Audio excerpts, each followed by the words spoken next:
onde nós abordamos sobre a videira verdadeira, e é um texto muito rico de ensino.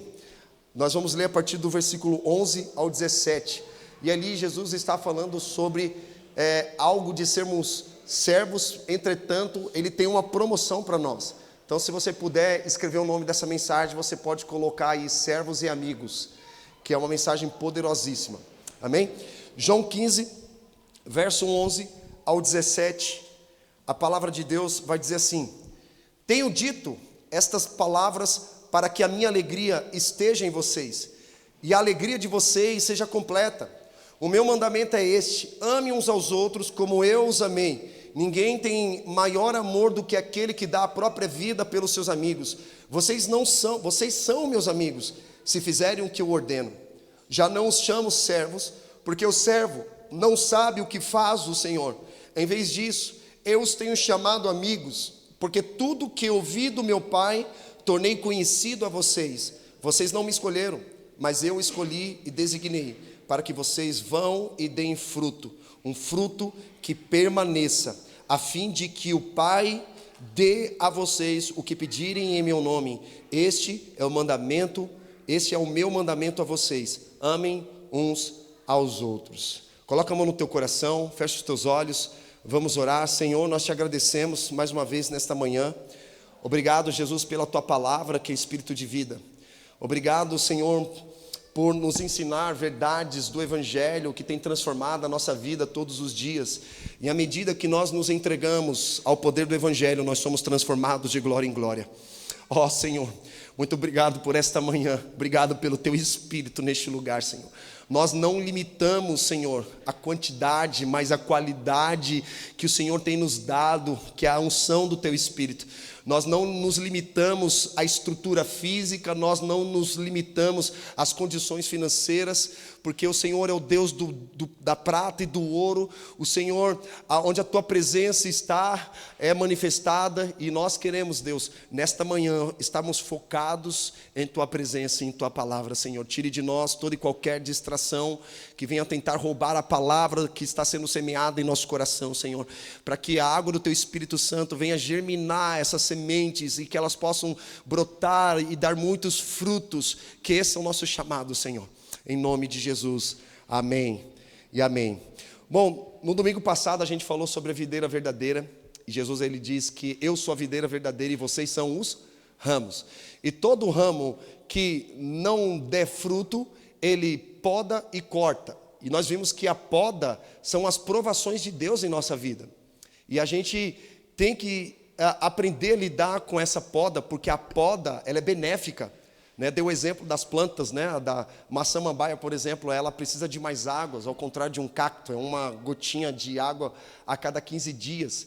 E só que chega a determinados períodos, como por exemplo, a gente está no período de inverno. Eu não sei se você percebeu, mas as árvores elas começam a secar nesse período. As folhas começam a cair. Você já viu as árvores? Fica só os galhos, Aí você fala, caramba, morreu essa árvore. Mas é um período, é uma estação. Quando vem chegando o período da primavera, você percebe que antes de vir o fruto, antes de vir até mesmo a flor, primeiro começa a aparecer as folhas. E as folhas começam a aparecer, ou seja, aquilo que a gente achava que não tinha vida, começa a aparecer sinais de vida. Por quê? Existe raiz. Existe uma raiz. E a raiz ela cresce para baixo, os frutos ele dá em cima. E muitas vezes nós negligenciamos esse ponto, A gente olha para uma árvore seca e você fala assim, morreu. Mas existem raízes. E quanto mais essas raízes foram profundas e quanto mais essas raízes forem alimentadas, nós vamos perceber que essa árvore cada vez mais ela vai ficando forte. Então Jesus ele fala que é necessário podar. E a poda não vem porque nós estamos fazendo algo errado, porque nós estamos fazendo algo certo, porque Ele quer que a gente dê mais frutos. E nós falamos, que tipo de ramo é você? É um ramo que não está dando fruto? É um ramo que está dando fruto? Ou é um ramo que está dando muito fruto? E aí cada um de vocês vai precisar em Deus buscar discernimento e reconhecer. Porque às vezes a gente pode falar assim, eu estou dando muito fruto. Estou dando muito fruto. Isso pode ser até mesmo orgulho, porque se nós falarmos assim, eu estou dando mais fruto, mas usarmos as pessoas como comparação, Isso é orgulho, e orgulho é um pecado, e nós precisamos cortar pela raiz. O orgulho, ele nos impede de vivermos aquilo que Deus tem, e obviamente a gente não consegue dar fruto. A gente acha que está dando fruto, mas na verdade estamos anunciando folhas para esconder a falta de fruto. Então, qual estágio da jornada cada um de nós estamos? Não estamos dando fruto? Por que nós não estamos dando fruto? Ou estamos dando fruto? Glória a Deus, mas Jesus, ele fala assim, eu quero que você dê mais fruto ainda. Então eu vou dar uma podada aqui em você, e a poda a gente sabe que dói, é dolorosa, né? Mas ele deseja que a gente dê mais fruto. Aí no versículo 11, ele vai dizendo, tenho dito estas palavras, para que a minha alegria esteja em vocês, e a alegria de vocês seja completa. Olha que interessante aqui, já nesse versículo 11. Ele está falando que a alegria, ela deve ser completa. Não deve ser uma alegria pela metade. Porque a alegria não é sobre uma condição externa. A alegria é sobre um estado permanente. A gente não pode ser alegre de acordo com as circunstâncias. Olha para a minha vida, para a sua vida, irmão. Quer um exemplo disso? Condição financeira. Quando a gente tem uma boa condição financeira, mexe com o teu emocional. Aí tu fica, né, vibrando, faz churrasco, convida todo mundo. Eu lembro do meu tempo de maturidade, ganhei muito dinheiro, irmão. Eu esbanjava dinheiro e chamava os amigos para celebrar. Na verdade, não era uma celebração, né? Era uma necessidade de aprovação, para que as pessoas pudessem ver que eu tinha condições financeiras e fosse cercado de pessoas. Obviamente, lá atrás, antes de conhecer o Senhor, isso era um grande mal na minha vida. Mas quando nós conhecemos ao Senhor, quando nós temos entendimento da palavra, nós não nos movemos mais debaixo de uma ignorância. Então, ele está falando de uma alegria completa. Eu não quero viver uma alegria pela metade, irmão. Eu quero viver uma alegria plena. A gente tem falado constantemente que 1/3 do reino de Deus é alegria. Ai, eu estou triste, estou descontente. Mas peraí, minha amiga, a alegria do Senhor é a nossa força. Irmão, estava conversando com um rapaz, um irmão em Cristo, essa semana, e aí, conversando com ele, aí ele falou assim, a igreja me feriu, pastor. Eu falei assim, mas é na igreja que você encontra a cura, não é em outro lugar. Não, porque o meu pastor me feriu, o meu pastor me abandonou, a igreja me feriu, e ele ficava ali como se fosse um cachorro lambendo o próprio vômito.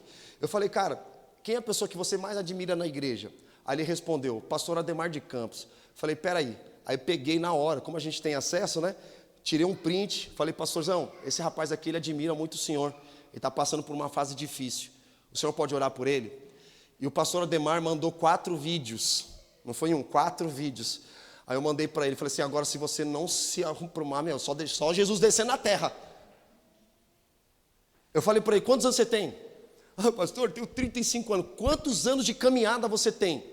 Ah, eu tenho 20. Pelo amor de Deus, meu amigo. Eu não vou ficar passando a mão na tua cabeça. Eu não vou ficar alisando, você sabe.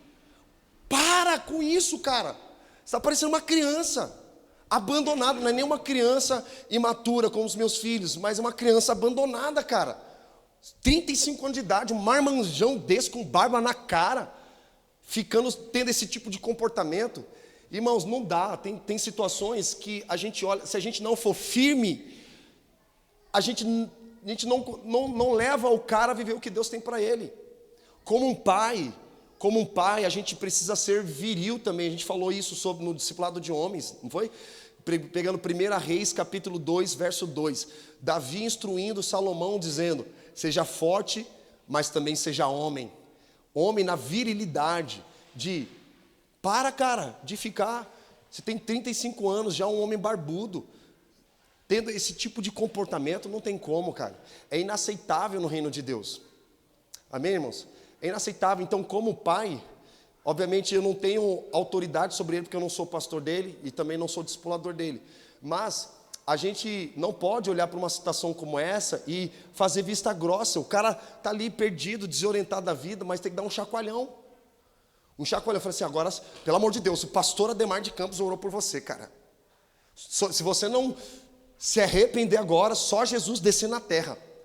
Não, mas por que a igreja? Para de falar que a igreja, meu amigo, é sua vida.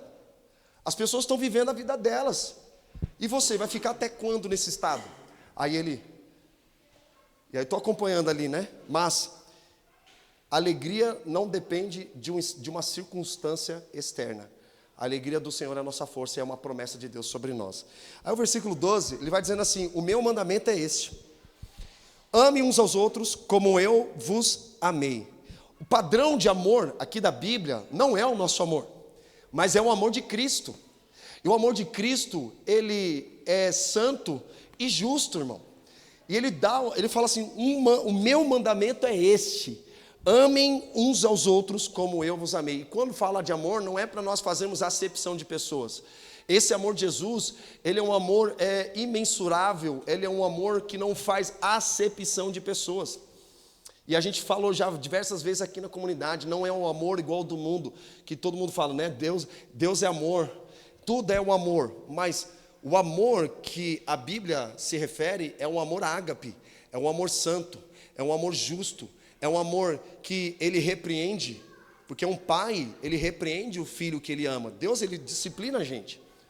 E Deus, ele pega firme com a gente nessa questão. Mas ele está dando um padrão para nós. Qual é o padrão? O amor de Jesus.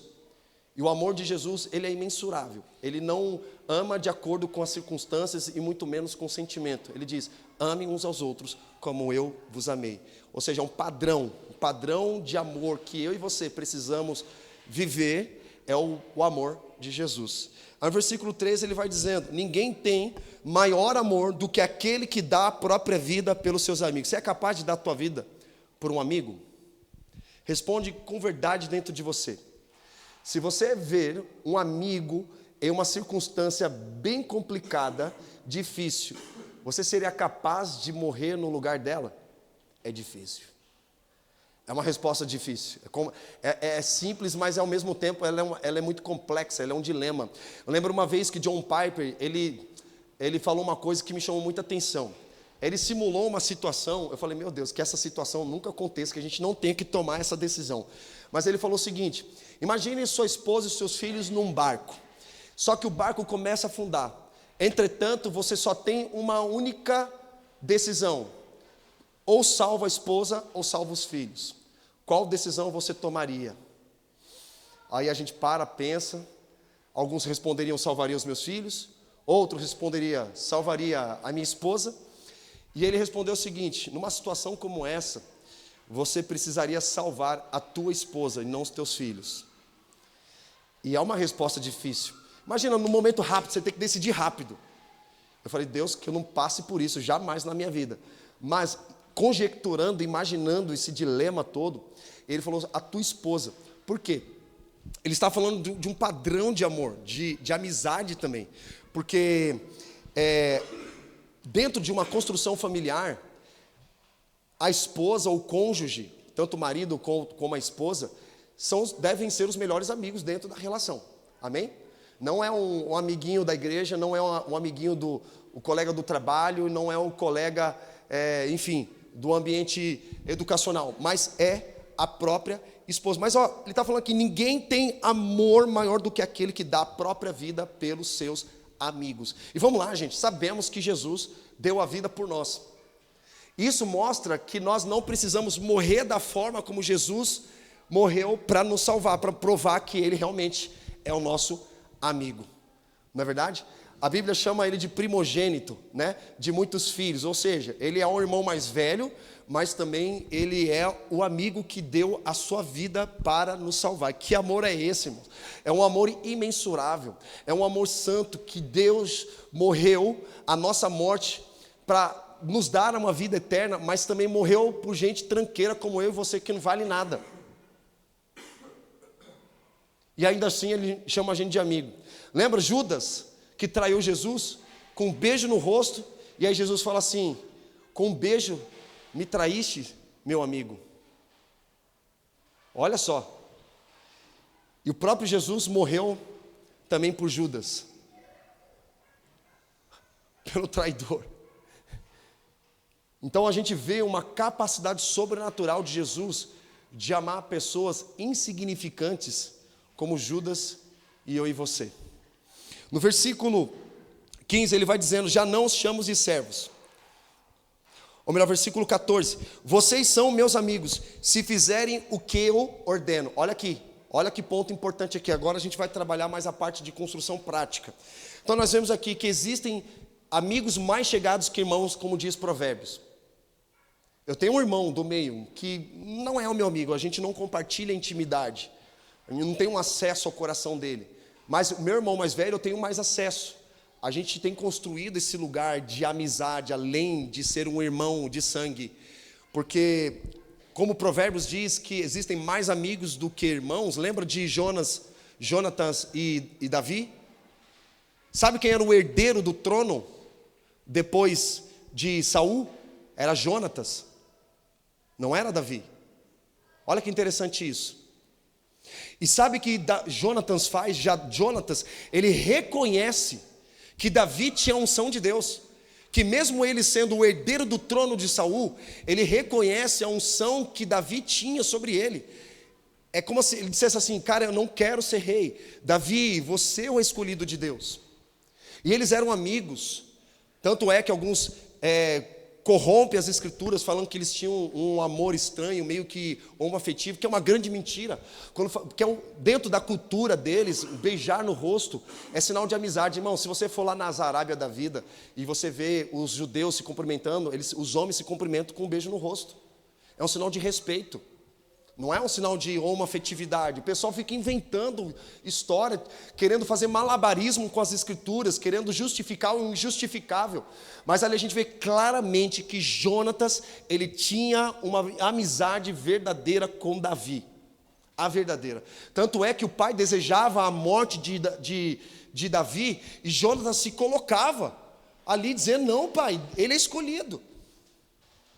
Ele era herdeiro do trono, mas ele abriu mão dessa herança, porque ele reconheceu sobre Davi uma unção que era para governar. Então ali Jonatas, ele era um amigo mais chegado do que um irmão, porque olha para os irmãos de Davi, todos eles rejeitaram Davi, todos eles, até o pai rejeitou Davi, mas Jonatas não, ele reconheceu. Então a Bíblia traz claramente que ele era um amigo mais chegado do que um irmão.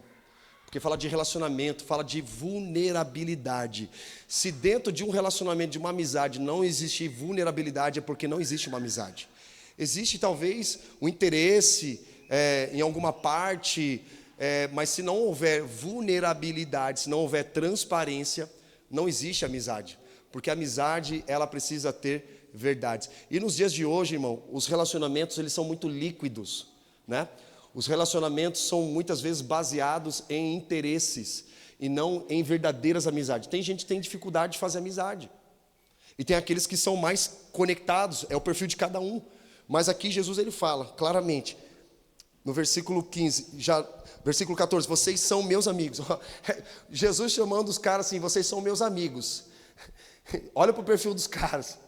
Só tranqueira, meu amigo. Era só gente que só sabia servir. Só sabia fazer alguma coisa. Aí Jesus começa a elevar o padrão, dizendo: vocês são meus amigos, mas se fizerem. Percebe que existe uma condição aqui? Ele está dizendo, mas existe uma condição. Vocês são meus amigos, se fizerem o que eu os ordeno. Ou seja, se eu não fizer, aqui entra a questão de fazer, tá? Porque a gente mas também tem o fazer. Porque às vezes a gente fica enfatizando muito o coração de Maria e nos esquecendo das mãos de Marta. Nós fomos chamados para fazer, irmão. Fazer amigos, fazer discípulos. Olha que interessante. Então ele fala assim, que existe uma condição para ser amigo dele. Qual é a condição? Se fizer o que ele está ordenando. Ou seja, se nós não estamos obedecendo a palavra de Deus, claramente nós não somos amigos de Deus. Nós somos servos de Deus. E servir faz parte da nossa qualidade, da nossa característica. A gente chega mais cedo, aí você vê o Tauan limpando lá na frente, você vê os irmãos montando equipamento de som, você vê o pessoal vindo aqui no púlpito para mexer com som, alinhar as coisas, preparar a mesa, tudo isso envolve a questão do fazer. Alguém precisa servir. Se não servir, quem é que vai servir? Então precisa servir, faz parte da nossa característica. Mas Jesus ele está querendo algo muito maior. Ele fala assim, versículo 15: já não os chamo servos, porque o servo não sabe o que faz o Senhor. Aqui quando ele diz que o servo não tem intimidade com esse Senhor. Não tem intimidade. não tem relacionamento. Ele faz. Por exemplo, você vai no teu trabalho, você recebeu uma tarefa, certo? Cada um de nós aqui trabalhamos com uma área específica. Você recebeu uma tarefa. E você vai executar essa tarefa com excelência. Mas você não conhece nada daquele teu chefe, do teu chefe que está te passando. Por quê? Um ambiente de trabalho é um ambiente de trabalho, não é um ambiente de intimidade. Eu lembro uma vez que um cara estava falando, eu vi num vídeo isso, achei bem interessante. A mulher chega, dá a história dela, fala assim, eu queria que o ambiente do meu trabalho fosse um ambiente de família, que a gente vivesse como uma família e tal. Eu sinto essa necessidade que o meu trabalho lá dentro da empresa, a gente pudesse viver como uma família.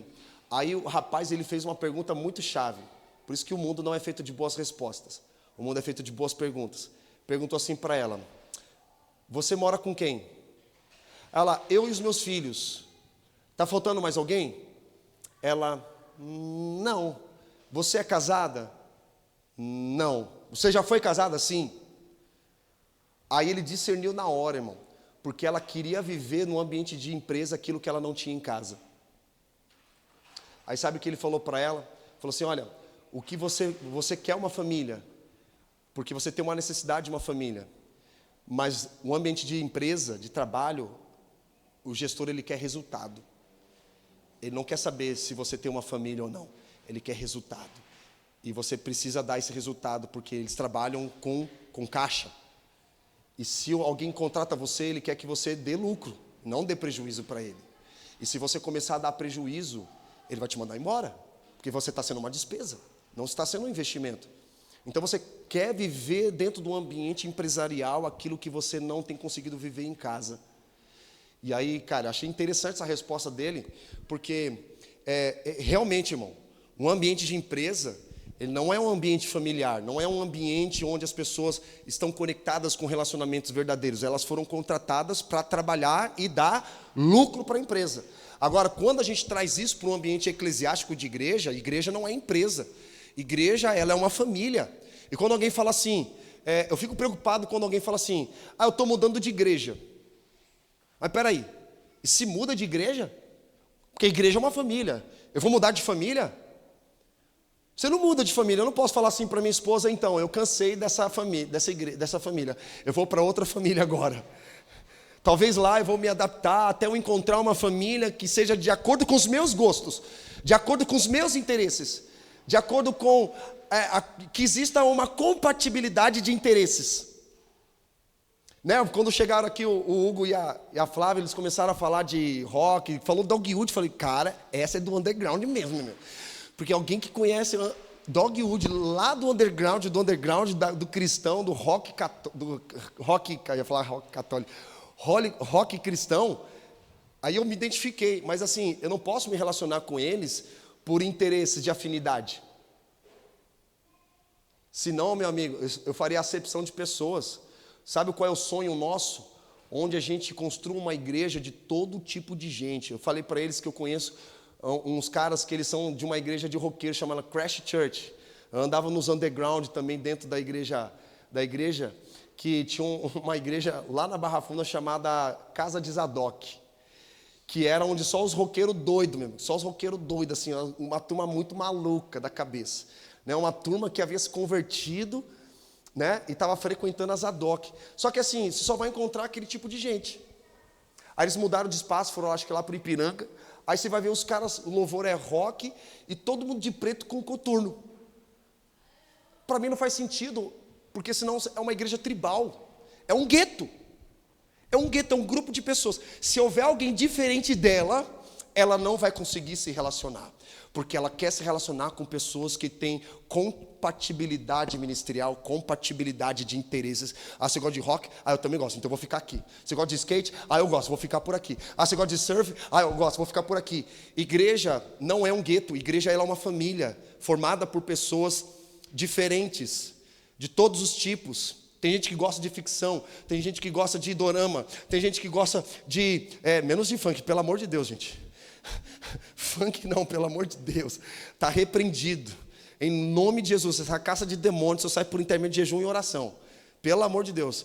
Mas assim, são gostos, e tá tudo bem. A gente precisa aprender a lidar com os diferentes e não nos relacionar com pessoas que são compatíveis com a gente. Porque se a gente se relaciona com pessoas diferentes, com personalidades diferentes, nós estamos construindo uma igreja saudável e amizades verdadeiras. Eu não estou com você pelo que você tem, nem pelo que você é, mas eu estou com você porque nós temos algo em comum. E não é um algo em comum, é alguém em comum, que é Cristo. Nós não nos reunimos como membros de igreja, nós nos reunimos como filhos de Deus. E nós nos tratamos aqui como irmãos, mas sobretudo a gente precisa ser intencional na construção de relacionamentos verdadeiros. Relacionamentos verdadeiros.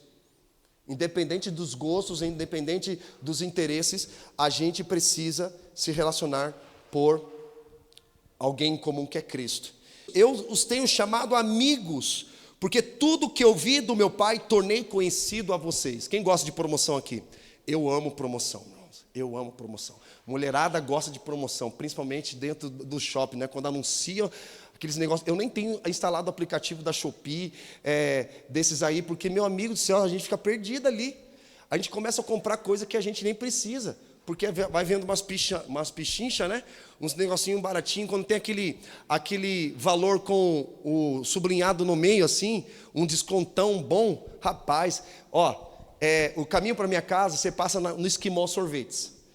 A gente sempre, já virou um ritual para a gente na sexta-feira, passando ali no Esquimó Sorvetes. Irmão, teve um dia, vou ser vulnerável com vocês, teve um dia que chegamos lá e o sorvete preferido nosso é o sorvete aquele paleta mexicana. Irmãos, aí chegamos lá para pegar o paleta mexicano. E o paleta mexicano é um dos mais caros que tem. Aí chegamos lá, tinha um cartazão enorme assim, paleta mexicana de R$7 por R$2. Eu falei, Joaquim, pega um pacote, Joaquim. Aí, e eles tudo empolgados, eles gostam de paleta mexicana tanto quanto eu. Meu irmão, a gente pegou 2 pacotes assim. Falei, vamos fazer valer a pena, porque não sabemos quando que vai ter essa promoção de novo. Pegamos 2, irmão, porque assim, 7 conto, R$7 é o valor normal. Agora, R$2, cara, você comprar 3 por 1. Cara, a gente não perdeu a oportunidade. A gente foi e pegou aquela promoção. Mas o que eu estou querendo dizer com isso, irmão? Que nós gostamos de promoção. Nós gostamos de promoção. Não adianta alguém falar assim, não gosto de promoção.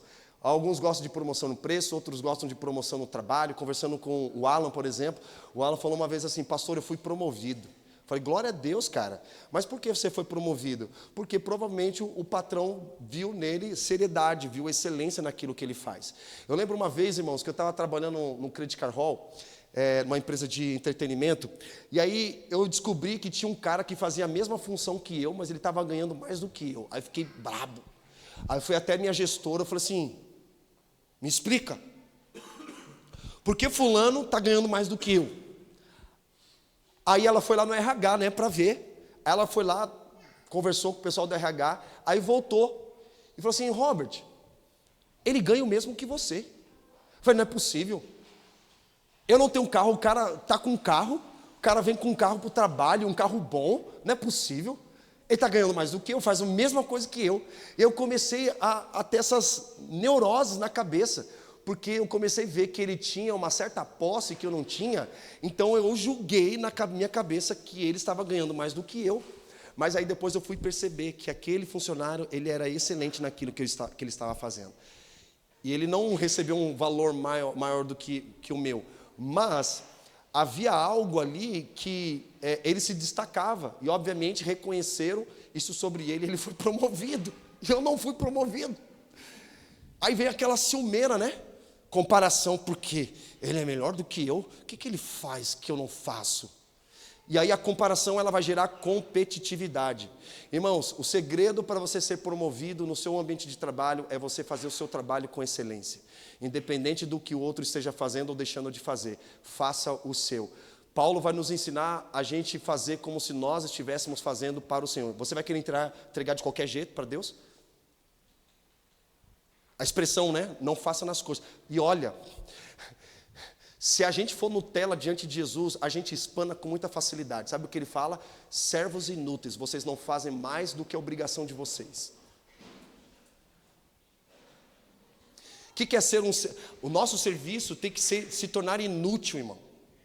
O nosso trabalho precisa se tornar inútil, porque quando nós estamos trabalhando com excelência para o Senhor em todos os lugares, significa que outros virão e farão um trabalho melhor do que o nosso. Só que, entretanto, ministerialmente, nós somos substituíveis. Agora, dentro de casa, nós não somos substituíveis. Fizeram uma pergunta, essa semana achei bem interessante, perguntaram assim, você pode discipular, pastorear alguém que não é da tua igreja? Eu falei assim, olha, poder até posso, mas eu não tenho autoridade sobre ela, porque nós não construímos relacionamentos. Eu posso falar algumas coisas para ela, e ela acatar, não acatar, mas ela não entende a linguagem de honra e de autoridade, porque nós não construímos isso.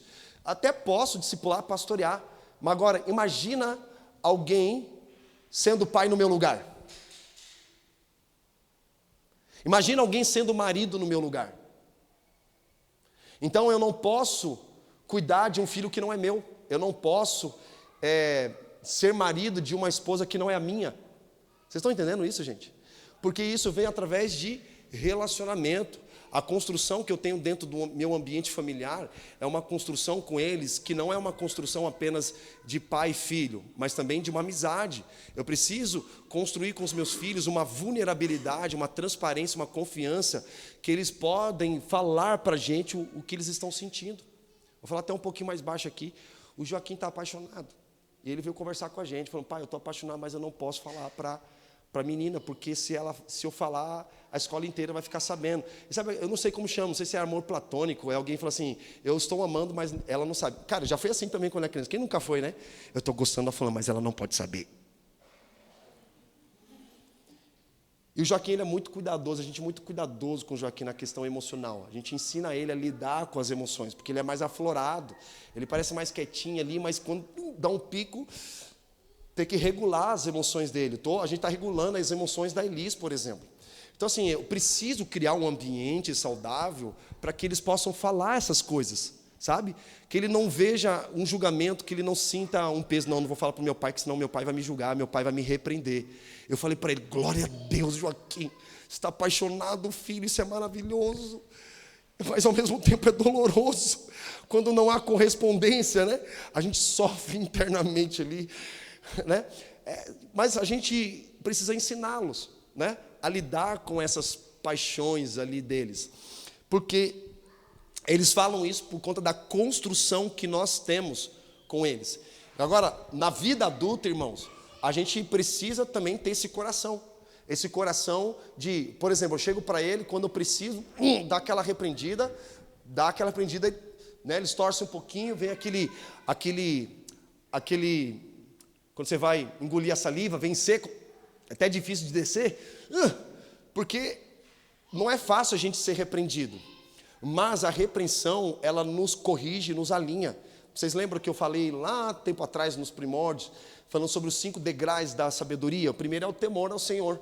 O segundo é adquirir conhecimento, através de livros da Bíblia, principalmente. Aprender com as experiências, né?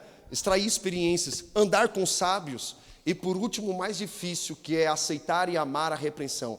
E é uma promessa de Deus lá em Provérbios: aquele que aceita e ama a repreensão, sábio é. Entretanto, o que eu sempre aconselho vocês, não aceitem repreensão de alguém que não caminha com você, que não constrói com você. Não aceite repreensão de qualquer pessoa. Mas amigos sim. Aí a gente ouve a repreensão, é corrigido, mas é para o nosso bem. Então Jesus, ele traz aqui, versículo 15, dando uma promoção para nós, irmãos. Ele está dizendo, olha, ser servo é maravilhoso. Ó, Marta, servir com as mãos é maravilhoso, mas o seu coração precisa estar no lugar certo. O seu coração precisa estar no lugar certo, porque você pode estar fazendo algo para o Senhor sem relacionamento com Ele. Deus não nos chamou para fazermos a obra dEle, Deus nos chamou para estarmos com Ele. E quando nós estamos com Ele, nós fazemos que é consequência. Por isso que a gente não pode negligenciar o primeiro pilar que a gente tem buscado na nossa comunidade, engajamento. Qual que é? Adoração, irmão. Devoção ao Senhor. Pega a tua Bíblia, ora, lê a sua Bíblia todo dia. A gente tem um plano de leitura que a gente disponibilizou, tem lá no aplicativo da igreja. Se não tem, pede para a gente e manda. Mas leia a palavra de Deus todos os dias. E a Bíblia tem promessa, aquele que lê a palavra dia e noite é semelhante a uma árvore plantada junto a ribeiro. Agora, se você não lê e não medita na palavra dia e noite, tu é uma palha, dispersa. Qualquer coisa, só para você. E a palha, ela cresce rápido, porque ela não tem raízes e ela não dá frutos. Agora, a árvore plantada junto a ribeiros, ela dá fruto na estação própria. Eu posso não dar fruto agora, mas estou cultivando, em algum momento esse fruto vai aparecer. E você sabe o processo da árvore muito bem, sabe que as raízes demoram para fixar. Então vai no ritmo de Deus, não acelera e muito menos atrase aquilo que Deus está fazendo na minha e na sua vida, amém, irmãos? Então, ele está falando de algo muito peculiar para nós aqui, está dizendo, cara, servir é muito bom, mas muito mais importante do que servir é você ser amigo. E olha o que ele fala aqui, eu os tenho chamado amigo, porque tudo que eu ouvi do meu Pai, tornei conhecido a vocês. Presta atenção, ele está dizendo que tudo que ele está ouvindo, as revelações de Deus, o relacionamento que Jesus tinha com Deus, com Ele mesmo, né? Ele estava o quê? Querendo liberar para os amigos. É por isso, irmãos, que Jesus ele era muito intencional nas relações. Ele tinha a multidão que ele pregava, para levar essa multidão para a conversão, mas ele tinha 70 discípulos. Dos 70 discípulos, ele teve 12 apóstolos, que ele escolheu a dedo depois de orar. E depois dos 12 apóstolos, ele teve 3 mais próximos. Quem eram? Pedro, Tiago e João no barquinho. Chamou no Monte da Transfiguração, não foi? Que eles tiveram aquela experiência sobrenatural. Jesus chamou os caras também para orar pela filha de Jairo. Pedro, Tiago e João entraram na casa, mandou todo mundo que estava rindo, debochando. Só ficou Pedro, Tiago e João e os pais da criança. E aí Jesus disse, Talita cumi, levanta e anda. A menina voltou dos mortos. Jesus revela a igreja primeiro para Pedro. Tiago é o primeiro a morrer pela igreja como mártir. João, o apóstolo, recebeu a revelação da igreja dos últimos dias. Irmão, presta atenção, Jesus revelou segredos àqueles que estavam mais próximos. Jesus não vai revelar segredos para aqueles que estão distantes.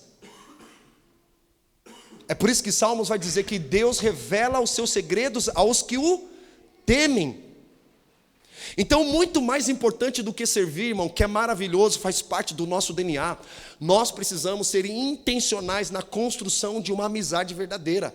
E não tem que ficar esperando pelo outro, seja você mesmo, dizendo, cara, vamos estar junto, vamos orar junto, vamos buscar junto. Por isso que a gente está sendo muito intencional nessas movimentações da comunidade, para a gente se conectar cada vez mais. Grupo pequeno, cara, vamos estar no grupo pequeno. Olha, discipulado de liderança, vamos afiar essa espada aí, meu amigo. Vamos no discipulado, na mesa, vamos conversar na mesa, vamos abrir o coração aqui, vamos abrir a palavra de Deus, ó, sala de oração, vamos ministrar o coração de Deus. Então a gente tem buscado ser muito intencional, e agora mais nessa estação que a gente vai entrar, mudando de local, com culto mais à noite, vai dar permissão para você dormir um pouquinho mais, eu sei que vai mudar um pouquinho a sua dinâmica no domingo, mas qual é o nosso objetivo? A gente viver o evangelho na semana. A gente cultua a Deus no domingo, foi até o Márcio que falou assim, a gente cultua a Deus no domingo, mas a gente congrega nos grupos pequenos. Por isso que os grupos pequenos, eles conectam a gente. Sabe o que é a igreja cultura? A igreja cultura não é o culto de domingo. A igreja cultura são os grupos pequenos. É onde nós estamos conectados. Estava conversando com o Maico Barroco, que ele é do Dizoscope. Ele falou o seguinte, cara, a igreja lotada, todo domingo.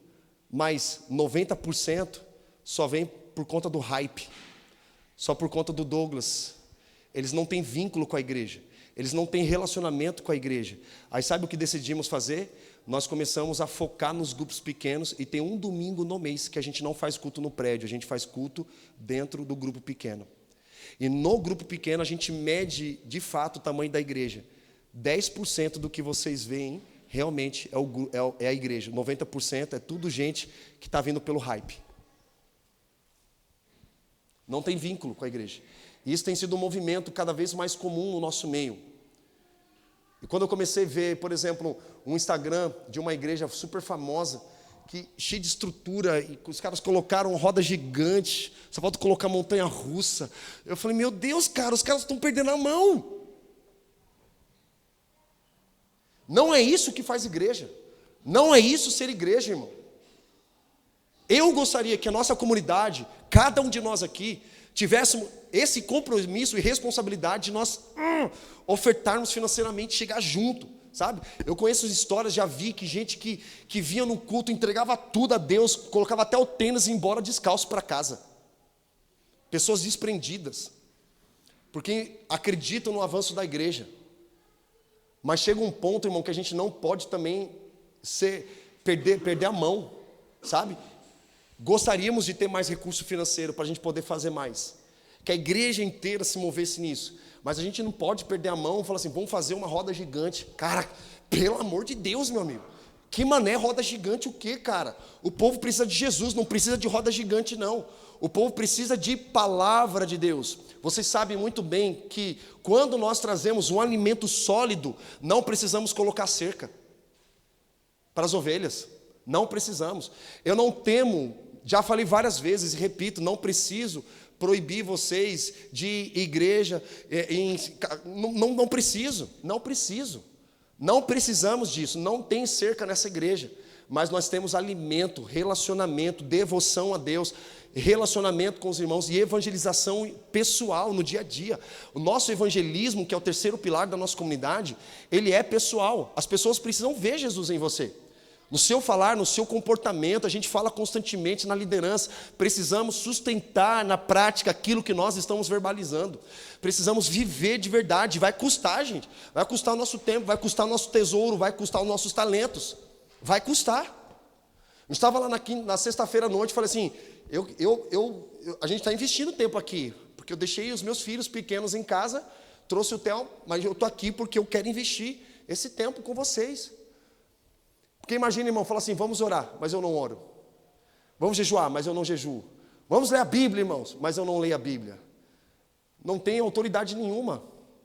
Então, a construção dessa amizade que Jesus está falando de algo intencional. Já não vos chamo de servos, servir é bom, mas vos chamo de amigos e vos darei a conhecer aquilo que eu ouvi do meu Pai. Eu quero mais revelação de Deus, eu quero mais entendimento de Deus. Você quer, irmão? Deixa eu falar uma coisa que o Senhor ministrou muito no meu coração, que corrigiu dentro de mim isso. Eu falava muito assim, quero descobrir o propósito de Deus. Aí um pastor querido falou assim, Robert, não se descobre o propósito de Deus, se entende o propósito de Deus. E o propósito de Deus, ele está revelado na palavra. E para você entender, você precisa pegar a Bíblia, você precisa ler, você precisa meditar na palavra, você precisa encarnar essa palavra dentro de você. Amém, irmãos? Então você precisa ler a Bíblia. Não é que você tem que ler a Bíblia, você precisa. Porque a graça fez o que você não tem capacidade de fazer. Morrer na cruz. A graça te deu a capacidade de ler a Bíblia, mas a graça não pode ler a Bíblia por você. A graça te deu a liberdade para você cultuar com os irmãos, mas a graça não pode cultuar por você. Então ela fez o que você não tinha capacidade de fazer, mas a graça não pode fazer por você aquilo que é para você fazer. Orar, ler a Bíblia, meditar na palavra, congregar com os irmãos, ser participantes financeiramente com o corpo, envolvido, engajado em adoração, engajado nos relacionamentos, engajado na evangelização. Essa é a nossa visão, esse é o DNA da nossa comunidade. E ele fala assim, eu vos darei a conhecer o que eu ouvi do meu Pai. Talvez você esteja aqui, não tenha tido entendimento, revelação, porque não tem se tornado amigo de Deus. Está servindo, mas ele fala assim, servir é bom, maravilhoso, mas eu quero um relacionamento contigo, eu quero uma vida contigo. Eu quero revelar as minhas verdades no seu coração. E essa foi a oração de Jesus. E ele fala assim, versículo 16, vocês não me escolheram, mas eu os escolhi e designei para que vão e deem fruto, e fruto que permaneça, a fim de que meu Pai dê a vocês o que pedirem em meu nome. Olha só, versículo 16, vocês não me escolheram, mas fui eu quem os escolhi. Ou seja, não fui eu quem escolhi Jesus, não fui eu quem escolhi o chamado, mas o chamado me escolheu, Jesus me escolheu mesmo eu sem merecer e me designou, ou seja, me enviou, me capacitou para que faça o quê? Deem fruto. Agora, se Ele me escolheu, se Ele me designou e me enviou e eu não estou dando fruto, significa que eu não estou permanecendo nele. Lembra que foi falado no domingo passado? Que só no texto que nós lemos, do versículo 1 ao 10, tinha mais de 10 palavras escritas permanecer. Ou seja, era um permanecer para cada versículo. Ou seja, ele enfatizando a nossa vida em permanecer no Senhor.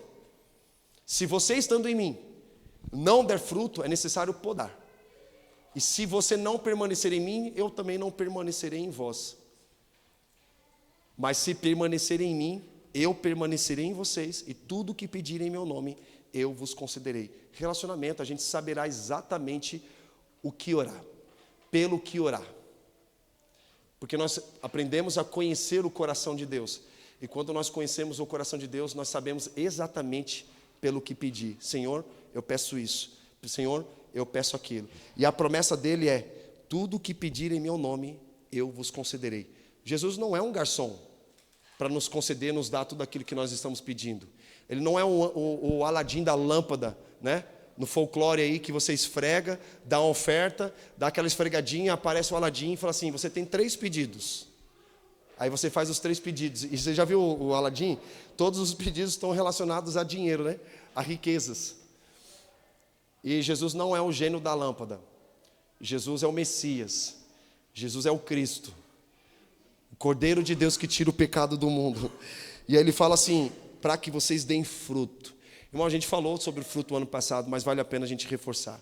O fruto é o fruto do Espírito: amor, bondade, mansidão, temperança, fidelidade, domínio próprio. Se nós não estamos gerando esse fruto, significa que nós não estamos nos relacionando verdadeiramente com a presença dEle. Não é possível, a gente ora e não dá fruto. E uma coisa que eu aprendi: eu tenho que orar por mim. Deus, tira o orgulho do meu coração, tira a soberba, tira a mentira do meu coração. Porque é fácil, irmãos, a gente orar por fulano, ciclano, beltrano. Ó, Senhor, fala com fulano, fala com ciclano. Não, fala comigo mesmo. Muda a minha vida, Senhor. Eu sou muito rude, não assumo compromisso. Senhor, quero quebrar isso em nome de Jesus, me ajude. Eu quero ser verdadeiro nos meus relacionamentos, eu quero ser firme nas minhas relações. Eu quero realmente receber as revelações de Deus, não para eu ficar desfilando, mostrando que eu tenho entendimento, mas eu quero essa revelação de Deus para libertar pessoas, para salvar pessoas, para curar pessoas. Lembra que nós oramos aqui? O Espírito do Senhor Deus me ungiu para. A unção, ela tem um propósito, o propósito de pregar o Evangelho, de libertar pessoas e curar pessoas, irmãos. Nós fomos chamados como libertadores, como pessoas que fomos chamadas para curar pessoas. Mas como que eu vou curar alguém se eu não estou curado? Como que eu vou libertar alguém se eu não estou liberto? E a palavra nos liberta. Conhecereis a verdade e a verdade vos libertará. Irmãos, para finalizar, ele diz para nós amarmos uns aos outros, versículo 17: este é o meu mandamento a vocês, amem uns aos outros.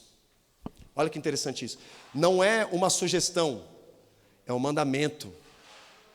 Todo discípulo de Jesus, ele foi chamado, capacitado para amar uns aos outros, independente da sua posição política, independente da sua posição religiosa, independente das suas crenças. Fomos chamados para amar uns aos outros. Existem 2 movimentações do amor que Jesus nos ensina.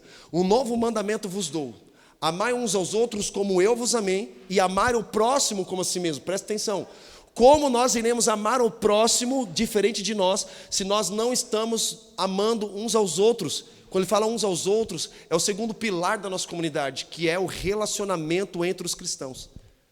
Como que o ímpio, como que os de fora vão enxergar em nós se nós não estamos engajados em relacionamentos verdadeiros? Então ele fala: amai uns aos outros como eu vos amei, com o amor dele, não com a medida do nosso amor.